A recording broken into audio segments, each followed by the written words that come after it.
Imagine this scenario. What if the Cleveland Browns had a season where everything didn't go wrong for them? Not a season where they get all the breaks, but just a season where the breaks at least evened out a bit?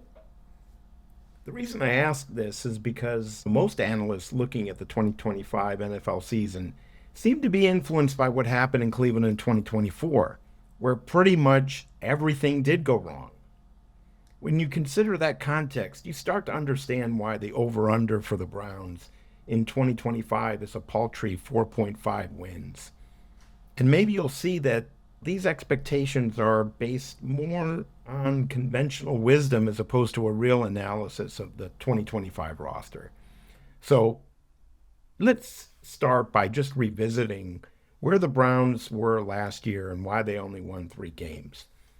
The bottom line is the Browns had a historically bad quarterback play in 2025. It was off the charts. They also completely revamped their offense, bringing in Ken Dorsey in a grand experiment that saw them moving away from Kevin Stefanski's proven offense. And they dealt with a string of injuries along the offensive line. Adding to the misery, their dominant 2023 defense took a step back in 2024. The result was a miserable season, apart from a few games where Jameis Winston came in and sparked the offense. So let's go back and dig into the 2024 problems. It's hard to stress just how epically bad the Browns' quarterback play was in 2024. The Browns were stuck with Deshaun Watson and his ridiculous contract. Yes, it was a massive mistake that they made, but they were stuck with it. They also had Dorian Thompson-Robinson, also known as DTR, as their developmental quarterback. The two of them combined for some of the worst quarterback play in NFL history last year for the Browns. It was epically bad. The results speak for themselves, but we'll reference some of the advanced analytics to further illustrate this point, including stats like expected points added per play, commonly known as EPA. So the team's overall EPA ranked dead last in the league last year, with the Browns quarterbacks collectively posting a QBR of just 32.8, which was 32nd out of 32 teams. Again, epically bad. But you have to dig in even deeper to just see how bad this was, even in the context of NFL history. So, Deshaun Watson literally posted one of the worst individual seasons ever. His EPA per play over 7 starts ranked 786th out of 798 qualified team stretches since 2000. His DVOA was the 5th worst in NFL history for a qualifying starter. His QBR of 21 was the lowest among NFL starters with 200-plus attempts. And then DTR was even worse. I mean, he really was unwatchable. He's not an NFL quarterback. He's a great kid, but he just doesn't have what it takes to run an NFL offense. He started just 2 games, but appeared in 7. DTR posted a QBR of 17.3, qualifying for the bottom 1% historically for NFL quarterbacks. He also had an EPA per dropback that was even worse than Watson's. The Browns' offense was practically unwatchable when these two guys were in there. The only saving grace, as we said before, in 2023 was Jameis Winston, who came in, sparked the offense, had some wild games for the Browns. That game in the snow was fantastic. But other than Jameis Winston, this Browns offense was just pitiful last year, and the quarterback play was off the charts bad. So moving on to this season, if they just get average quarterback play, that would change the outlook for the Browns dramatically. So I think way too many people are thinking about last year and letting that influence their prediction for this year. And it's really 2 different football teams. So think about it. If the quarterback play is just decent, this is a completely different football team in 2025. And that's before some of the other changes that could help the Browns this season. Besides the quarterback play, you have Kevin Stefanski calling plays again, which dramatically improves the prospects for the offense. You also have some interesting additions to the defense, which makes it possible that they could get close to their 2023 form. Sure, the Browns have a tough schedule, but it's easy to see a path here a path to improvement where this team can be a tough out week to week. So let's start with the quarterback. While everyone was transfixed by the Shedeur Sanders drama in the preseason, the Browns were getting Joe Flacco ready to start the season. Sure, he's 40 years old, but he's still in amazing shape and he's got a fantastic arm. And we saw how well he operated in Kevin Stefanski's offense in 2023.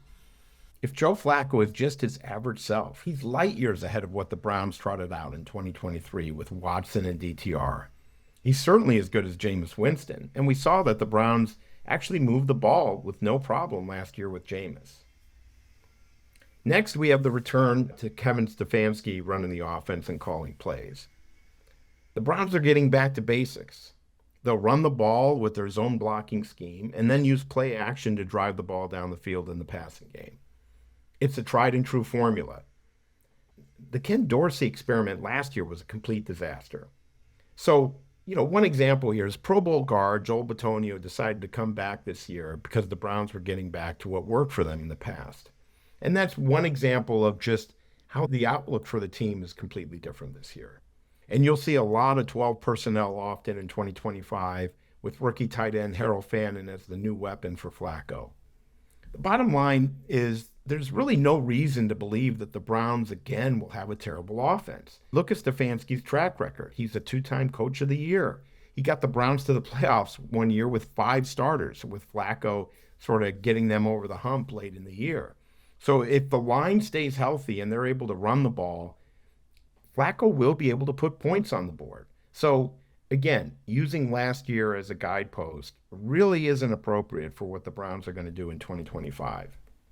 And finally, the defense will likely be improved as well. Myles Garrett is back, of course, but the Browns beefed up the defensive line with interior pass rushers, including rookie Mason Graham.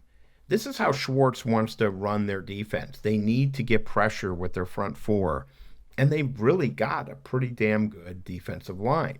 If the Browns, with Garrett and with the additions in the interior, are able to pressure the quarterback, this gets them right to the top of the defensive rankings again. And then, in addition, rookie linebacker Carson Swethinger looks like the real deal. He has real speed, and he's a sure tackler, and he's really changed the look of that defense.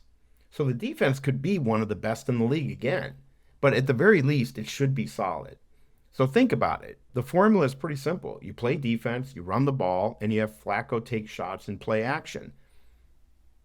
That's a solid formula, and that would not make this one of the worst teams in the league. Now, of course, there are some risks here. Let's think about it. The schedule is brutal. Also, at some point, if the Browns get off to a slow start against a tough early schedule, you might see Flacco benched with rookie Dylan Gabriel taking over. So that's the main risk here when you're thinking about win totals for the year. That said, Gabriel is light years ahead of the putrid quarterback play we saw last year. He should be able to run Stefanski's offense and at least be decent. But when you think about the over-under at 4.5 games, and think about what's really going on in Cleveland, this team should not be the dumpster fire that they were last year. And when you hear prognosticators and commentators, it's easy to take shots at the Browns. Again, with the Watson fiasco, how bad they looked last year, they're an easy target. We all know that. But that's not real analysis, right? You have guys like Bill Simmons picking the under, taking shots at the Browns. But that's easy, and it's lazy. And it's not a real deep dive into what's going on here. This team could actually surprise to the upside significantly if they stay healthy. They could do a lot of damage this season and be a tough out. I know it sounds crazy to some people, as it's easy to mock them after the Watson fiasco, but this is really a much different team.